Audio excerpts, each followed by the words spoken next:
चुनाव में प्रवासी गुजरात के जो प्रवासी हैं उनके जो नेतृत्व कर रहे हैं ऐसे भरत भाई जी हैं, मैं चाहूंगा कि 2 मिनट भरत भाई जी। हमारे सेना के जवान जो सीमा पर तैनात है, हमारे सुरक्षा बल के जवान जो सीमा पर तैनात है, उनको उस सीमावर्ती जो गांव है ना, वो भी एक प्रकार के किले का काम करते हैं और उन सीमावर्ती गांवों पर देशभक्ति का जज्बा भी अद्भुत होता है। अभावों के बीच, संकटों के बीच, मुसीबतों के बीच तक आखिरी है तो कल तक हो जाएगा। कल तक हो जाएगा। कल आपको तक बहुत बहुत शुभकामनाएं हैं। और ये बताइए कि यहाँ पर जो बीजेपी के 173, 171 का जो मामला चल रहा था कि इतनी सीटों पर बदलाव होगा, कहीं ना कहीं काफ़ी लोगों की धड़कनें बढ़ी रहीं। लास्ट में आपका भी लगभग मध्य से फिर उत्तर पर आ पाए, तो सर कौन सा समीकरण बैठा है बीजेपी ने और आपने? नहीं, वो समीकरण कोई नहीं बनाया जाता। हम लोग अनुशासित सिपाही हैं, सैनिक हैं। जैसे फौज में होता है कि फौज में ऊपर से आदेश आता है कि आज इस बॉर्डर पे काम करना है, आज उस बॉर्डर पे काम करना है। लेकिन हमें विश्वास था कि पार्टी हमारा जो किया गया पूर्व में कार्य है उसको देखते हुए हमको पुनः मौका देगी। ये नेतृत्व का अपना डिस्क्रिशन होता है और उसने अपने डिस्क्रिशन से निर्णय लिया। वो जहाँ भी भेजते वो हम वहाँ पे कार्य करते और उन्होंने हमको यहीं पर कार्य करने के लिए कहा है तो हम यहाँ पे काम करेंगे और हम नेतृत्व का आभार प्रस्तुत करते हैं। ये बताइए कि 10 मार्च को क्या लग रहा है कि कितने सीटें बीजेपी लेकर के आने वाली? 300 पार होगा, बिल्कुल पार होगा। ऐसी लहर चल रही है, लोगों ने विश्वास किया है कि कोरोना की लहर में 2 वर्षों तक ये सारी पार्टियां गायब थीं, नदारद थीं और जनमानस के बीच में अगर कोई काम करने वाले लोग थे उस विभीषिका में तो सिर्फ भारतीय जनता पार्टी के कार्यकर्ता थे जिन्होंने दुख सुख में उस समय लोगों का साथ दिया, उस विभीषिका में साथ दिया। तो हमारे यहाँ तो वैसे भी प्रथा है, संस्कृति है, सनातन संस्कृति है, जो दुख में काम करने के लिए उपस्थित रहे तो समझो कि वही सच्चा मित्र है। तो भारतीय जनता पार्टी उत्तर प्रदेश की जनता की सच्ची मित्र के रूप में उसने स्थापित किया है। सब भारतीय जनता पार्टी के समर्थन में है। समाजवादी पार्टी ने यहाँ से कैंडिडेट बदल दिया आपकी बार जी। आप खुश हैं?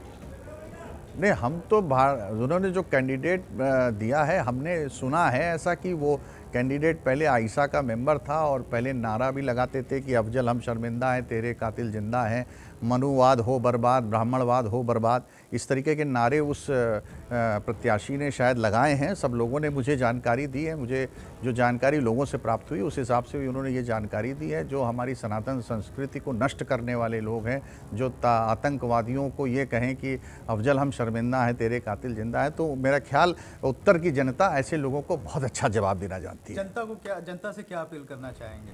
जनता से अपील यही करना चाहेंगे कि जनता, अगर भारतीय जनता पार्टी ने उनके लिए कार्य किया है, उनके अंदर विश्वास पैदा किया है, अगर कानून व्यवस्था अच्छी की है, उत्तर का विकास हुआ है, उत्तर प्रदेश का विकास हुआ है, सर्वोत्तम विकास हुआ है, उत्तर प्रदेश में कानून व्यवस्था स्थापित हुई है, जंगल राज खत्म हुआ है, माफियाओं का राज खत्म हुआ है, माफियाओं के ऊपर बुलडोजर चले हैं, अब यहाँ पर माफिया गायब है, एक अच्छी व्यवस्था है, कानून व्यवस्था सुंदर है और चारों तरफ विकास दिखाई दे रहा है। तो उत्तर प्रदेश की जनता उत्तर प्रदेश की इस भारतीय जनता पार्टी की सरकार को पुनः बनाने के लिए लालायित है। मुझे लगता है कि वो पूरी ताकत के साथ इस बार पिछली बार से भी ज़्यादा मतों से उत्तर विधानसभा में जीत दर्ज होगी और उत्तर प्रदेश में भी उसी प्रकार से जीत होगी।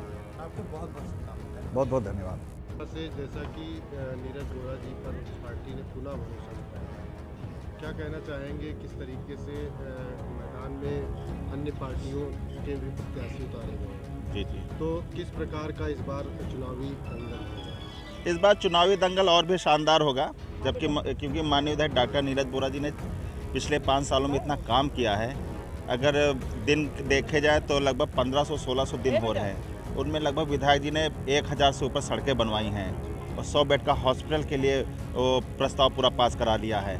और भी ऐसे नींबू पार्क वाला वो ओवरब्रिज और टेढ़ी पुलिया, तो कई बड़े बड़े कार्य हुए हैं। तो उसी काम के बलबूते हम फिर से क्षेत्र में जनता के पास जा रहे हैं और भरपूर एकदम रिकॉर्ड तोड़ मतों से इस बार विजयी होंगे। में भी कई काम, विशेष काम क्षेत्र में किए गए जी। और जैसा कि कोरोना काल में भी विशेष जनता का सहयोग किया गया। जी जी। तो उस पर क्या कहेंगे कि इस बार चुनावी पार्टियां किस प्रकार से नीरज वोरा जी के सामने क्या लड़ पाएंगी? मैं अगर कोरोना काल के समय की बात की है तो अन्य पार्टियां तो कहीं कोई दिखाई नहीं, ना वो पार्टी दिखे ना उनके कार्यकर्ता दिखे, लेकिन भारतीय जनता पार्टी के कार्यकर्ता, चाहे माननीय विधायक जी हो, चाहे नीचे स्तर के बूथ अध्यक्ष हो, सभी लोग जाकर के क्षेत्र में सैनिटाइजर का काम किया है। जिस परिवार में मान लीजिए कोई कोरोना से प्रभावित है, उनके घर के अंदर जाके सैनिटाइज किया है। अपनी जान की अपनी फिक्र ना करते हुए लोगों ने काम किया है। तो अन्य पार्टियां तो कहीं टिकती ही नहीं, नजर ही नहीं, तो टिकेंगे कहाँ? वो जनता ने सब देखा हुआ है कौन हमारे साथ में था। समाजवादी पार्टी ने कहा कि 80 और 20 का मुकाबला है, तो उस पर क्या कहेंगे? बिल्कुल सही बात है। 80-20 का अब तो 90-10 का ही मुकाबला रह गया है। भारतीय जनता पार्टी 90 और 10 में वो सब लड़ेंगे, उसमें भी हम लोगों को कुछ ना कुछ मिल जाएगा। कई अन्य प्रत्याशियों का टिकट चेंज किया गया, लेकिन नीरज वोरा जी पर पूरा भरोसा जताया गया, तो उस पर क्या?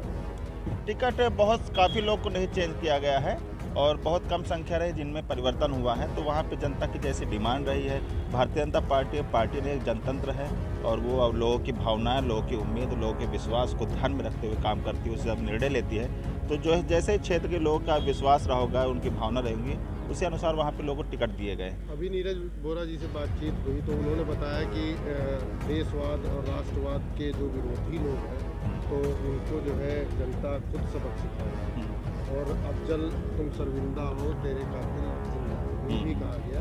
तो उस पर क्या कहेंगे आप? क्या बिल्कुल सही बात है, क्योंकि जो देश विरोधी ताकतें हैं वो कहीं ना कहीं किसी न किसी प्रकार से पब्लिक को प्रभावित करती थी पहले, लेकिन अब पब्लिक जागरूक हो गई है। उसे मालूम है कि कौन हमें भरमा रहा है, कौन हमें सही रास्ता दिखा रहा है। तो भारतीय जनता पार्टी ने हमेशा राष्ट्र हित में काम किया है। भारतीय जनता पार्टी के पदाधिकारियों ने हमेशा राष्ट्र